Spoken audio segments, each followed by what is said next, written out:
Hello दोस्तों, स्वागत है आपका अपने यूट्यूब चैनल में। आज की वीडियो में हम जानेंगे वेरिएबल्स एंड डेटा टाइप के बारे में। ठीक है, इनके टाइप्स को भी हम समझेंगे और इनको डिटेल में हम अच्छे से पढ़ेंगे। आइए स्टार्ट करते हैं वेरिएबल के साथ में। What is a variable? A variable is a named memory location use to store data in a program. ठीक है, वेरिएबल एक नाम होता है जो कि मेमोरी लोकेशन यूज करती है। क्यों यूज करती है? To store data in a program. ठीक है, प्रोग्राम के अंदर हमारे कोई भी डेटा स्टोर करने के लिए वेरिएबल एक नाम होता है जो एक मेमोरी लोकेशन हमारी यूज करती है। ठीक है, the value of variable can change during the program execution. ठीक है, हम हमारे वेरिएबल को जो भी वैल्यू देते हैं वो हम प्रोग्राम एग्जीक्यूशन के टाइम पे चेंज कर सकते हैं। ठीक है, इसके की पॉइंट्स हम समझ लेते हैं। अब वेरिएबल स्टोर इन्फॉर्मेशन। ठीक है, वेरिएबल जो भी होता है इन्फॉर्मेशन को स्टोर करता है। ठीक है, it has name and value. ठीक है, वेरिएबल के पास में उसका नाम होता है और उसकी खुद की एक वैल्यू होती है। A data is store in a computer memory. ठीक है, जो भी डेटा हम उसमें वैल्यू देते हैं वो डेटा कंप्यूटर की मेमोरी में स्टोर होता है। ठीक है, the store value can be updated. तो हमने जैसे अभी ऊपर देखा था कि वेरिएबल की वैल्यू को हम प्रोग्राम की एग्जीक्यूशन के टाइम पे चेंज कर सकते हैं। वही चीज़ यहाँ पे लिखी हुई कि the store value can be updated. ठीक है, and variable make programs dynamic. ठीक है, प्रोग्राम को हम डायनेमिक बना सकते हैं वेरिएबल से। डायनेमिक मतलब कि जो हम उसको रन टाइम पे जिसको हम चेंज कर सकते हैं वो चीज़ डायनेमिक होती है। ठीक है, आइए वेरिएबल डिक्लेरेशन का हम सिंटेक्स देख लेते हैं। सिंटेक्स की मतलब कि हम यूँ समझ सकते हैं जैसे कि हम इसको कैसे बनाते हैं। ठीक है, वेरिएबल को हम कैसे बनाते हैं उसका तरीका।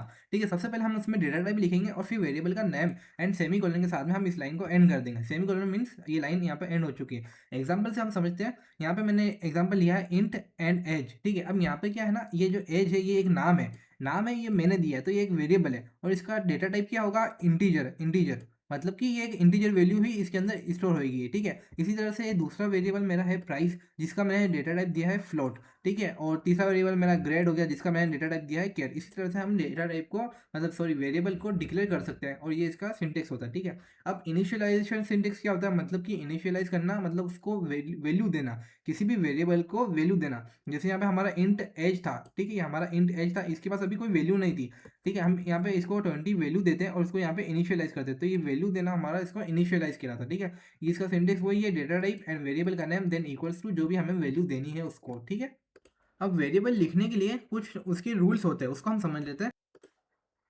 Variable name must start with a letter और अंडरस्कोर। ठीक है, मतलब कि वेरिएबल का नेम जो भी होगा वो कम से कम किसी लेटर से या फिर अंडरस्कोर से ही स्टार्ट होना चाहिए, वरना वो वैलिड नहीं होगा। ठीक है, and space are not allowed. ठीक है, जैसे आप यहाँ देख सकते हैं, अगर मैं आपको जूम करके बताऊँ, मैंने यहाँ वेरिएबल का नेम लिखा था, मेरा अंडरस्कोर है, इन दोनों के बीच में कोई स्पेस नहीं है। स्पेस होगा तो ये एक अलग चीज़ काउंट होगी, ये अलग काउंट होगा, ये अलग काउंट होगा, इसलिए इन दोनों को एक करने के लिए मैंने यहाँ पे ये अंडरस्कोर लिखा है। ठीक है, अब जैसे मैंने इंटीजर यहाँ पे वैल्यू इसको दी थी 20। ठीक है, यहाँ पे मेरा नाम सिंगल था तो मेरे को यहाँ पे कोई एक और अंडरस्कोर कर दे के दूसरी जोड़ने की जरूरत नहीं पड़ी। जैसे सपोज मैंने एक नाम देता हूँ, मैं एक ए बी एंड सी, ये मेरा एक नाम है, लेकिन अगर मुझे इसके आगे एक और देनी है वैल्यू, तो एक और नाम को बढ़ाना है तो मैं उसको आगे और अंडरस्कोर लगा के उसको साथ में जोड़ सकता हूँ, जैसे डी एंड एफ। ठीक है, ये इस तरह से मैं इसको वैल्यूज दे सकता हूँ, तो ये मेरा एक पूरा एक कहला जाएगा। ठीक है, एक कहला जाएगा, वरना अगर मैं ये नहीं देता अंडर्स को, यहाँ पे सिर्फ स्पेस रहता, तो ये सिर्फ ए बी सी अलग होता और ये डी ई एफ अलग हो जाता।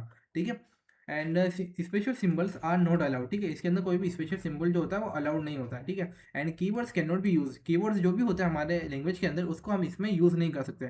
ठीक है, एग्जाम्पल जैसे हम देख सकते हैं इंट टोटल मार्क्स। ठीक है, यहाँ पे स्पेस दे रखा है हमने बीच में, स्पेस काउंट नहीं होगा। अब यहाँ पे सिर्फ नाम वेरिएबल का क्या बनेगा? टोटल बनेगा, और यहाँ पे एरर आ जाएगा। ठीक है, करेक्ट क्या होगा? नाम, जैसे इन टोटल मार्क्स बीच में अंडरस्कोर, दोनों को साथ में जोड़ा रखने के लिए। ठीक है, चलिए आइए अब जानते हैं हम डेटा टाइप के बारे में। डेटा टाइप क्या होता है? A data type specifies the type of data a variable can store. ठीक है, मतलब कि ये डेटा टाइप बताता है कि कौन से टाइप का डेटा के एक वेरिएबल स्टोर करेगा। जैसे यहाँ पे हमारा ये डेटा टाइप क्या था? इंट था, फ्लोट था एंड कैरेक्टर था। तो मतलब कि जो मेरा एज वाला वेरिएबल है, मेरा एज वाला जो वेरिएबल है वो किस टाइप की वैल्यू को स्टोर करेगा? इंटीजर टाइप की वैल्यू को। प्राइस वाला जो मेरा वेरिएबल है वो किस टाइप की वैल्यू को स्टोर करेगा? फ्लोट। फ्लोट मतलब कि डेसिमल वैल्यू, मतलब कि पॉइंट वाली वैल्यूज। ठीक है, कैरेक्टर जो डेटा टाइप है हमारा वो किस टाइप की वैल्यू को स्टोर करेगा? एक कैरेक्टर टाइप, सिंगल लेटर, मतलब कि सिंगल एक कैरेक्टर को ही यूज करेगा। जैसे यहाँ पे अगर मैं यहाँ पे ए बी कर देता तो ये नहीं लेता, क्योंकि इसमें दो कैरेक्टर आ चुके हैं, सिंगल कैरेक्टर को ही ये लेता है। ठीक है, and it also determine the amount of memory required. ठीक है, ये और बताता है कि कितने टाइप की मेमोरी हमें रिक्वायर्ड रहेगी किसी भी वेरिएबल को स्टोर करने के लिए। ठीक है, और data type tells what kind of value is store. ठीक है, and it help the system understand the data. System को डेटा अंडरस्टैंड करने में हमारी मदद करता है। And different data types store different values. ठीक है, अलग अलग डेटा टाइप्स होते हैं, जैसे हमारा इंट फ्लोट क्या है, और सब अलग अलग वैल्यू को ही स्टोर करते हैं।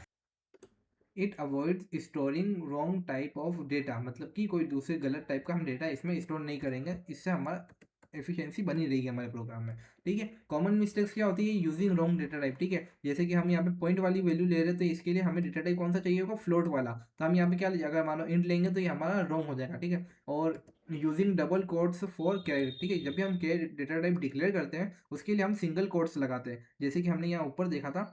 यहाँ पर हमने सिंगल कोट्स लगाए थे। ठीक है, ये हमारा राइट मेथड है। ठीक है, और ये हमारा रॉन्ग हो जाएगा अगर हम इसमें डबल लगाएंगे। डबल कब लगाता है, जब हम स्ट्रिंग्स पढ़ते हैं, स्ट्रिंग यूज़ करनी हो। अगर आपको पता नहीं स्ट्रिंग क्या होता है, तो आप आई बटन पर क्लिक करके चेक कर सकते हैं, मैंने स्ट्रिंग की वीडियो फुल अपडेट कर रखी डिटेल्स। ठीक है, डेटा टाइप्स जो है ना प्राइमरीली चार टाइप्स में, चार यहाँ कैटेगरी में डिवाइडेड है। ठीक है, primitive, non primitive, derived and user defined. ठीक है, इन चारों को हम आने वाली नेक्स्ट वीडियो में इसको कवर करेंगे। मैं आपको यहाँ पे लिंक दे दूंगा, इसको हम डिटेल्स में आगे बढ़ेंगे। ठीक है, तब तक के लिए बने रहिए and thank you, subscribe for more short contents.